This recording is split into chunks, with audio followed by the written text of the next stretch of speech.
ලස්සන වගාවක් බලන්න.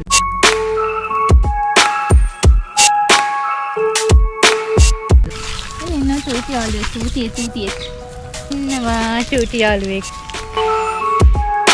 එතනට තමයි අපි යන්නේ ගිහලා බලන්න.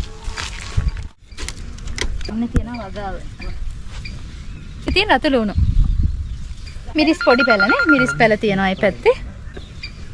අර පොඩි පළයක් තියෙනවා අර අපි හදන්න පළයක්. මේ වැලි ඉඩම තමයි මේ. ඔව් වැලි සම්පූර්ණයෙන් ඉඩම වැලි වුණාට අnder සරුවට වැඩෙනවා නේ. රතු ලුණු වල දිගටම තියෙනවා ආයෙත්. අපි මේවා තමයි මෙතනින් ඉස්සෙල්ලා පැල හදා ගන්නවා නේ. පළ හදන්න. පාතියක් විදිහට මේ මිරිස් පැල පාතිය හදා ගන්නවා. ඔක්කොම එහෙම තමයි කරන්නේ. ලුණු විතරයි එක එක එහෙම විදිහට රතු දාන්නේ. ලුණු. එතකොට රතු ලුණු කොච්චර කාලයක් යනවද හැදෙන්න? අපිට 45 දවස් 45ක් දවස් 45. 45යි 50යි එහෙම යන්නේ. ඊට පස්සේ දැන් එහෙම දවස් 10කට පස්සේ එහෙම මේ දවස් 10කට පස්සේ තමයි ඔය විදිහට කරවන්න පුළුවන්. දැන් පළ දිනනවා පළේ මේක උඩට ඉන්නේ කොළ දිනනවා කොළයෙන් වෙනට විකුණන්න පුළුවන්. අපි කොන්ද කොළයක් තිබුණොත් විකුණනවා. කොළත් විකුණනවා ලුණු ගෙඩියත් විකුණනවා. මේක කොළේ විකුණන්න බෑ. ඒනට මේ කවපාට වගේ දිනනවනේ. ලෙඩ ඇවිල්ලා තියෙනවා මේක. එක කැඩියක මේම දාන්නේ. එහෙම විදියට එහෙම වගේ එහෙම කෝඩු එක දාලා මෙතන එකයි මේම දාන්නේ. රතු ලුණු. රතු ලුණු මේම තමයි දානවා. අපි ගන්නකොට අවුවට දාලානේ කන්නේ. අවුවට දාලා තමයි පෙර කරනකොට කිලෝ අඩු වෙන්නේ. ඔව්. දැන් වතුරනේ. වතුර දිනනවා එනකොට ලොකුයි. කිලෝ වැඩි. දෙනකොට දෙන්නේ වේලලා අවුවට දාලානේ නේ.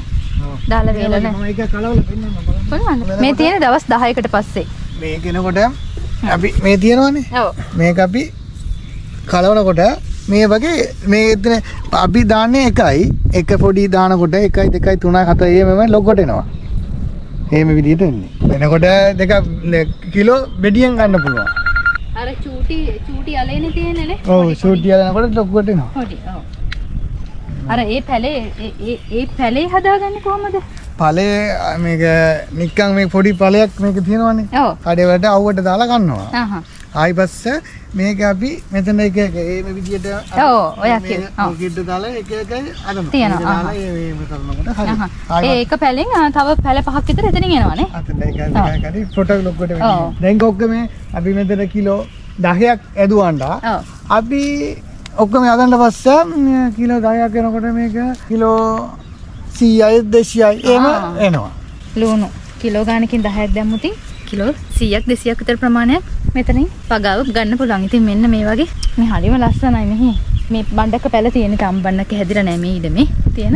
මේ පැත්තේ සම්පූර්ණයෙන්ම තියෙන මිරිස්. හරි. ඈත තව තියෙනවා බණ්ඩක්ක.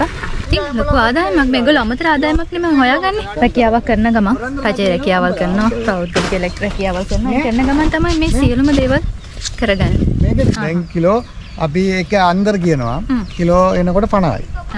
ඔක්කොම හදලා දිනවා 50යි.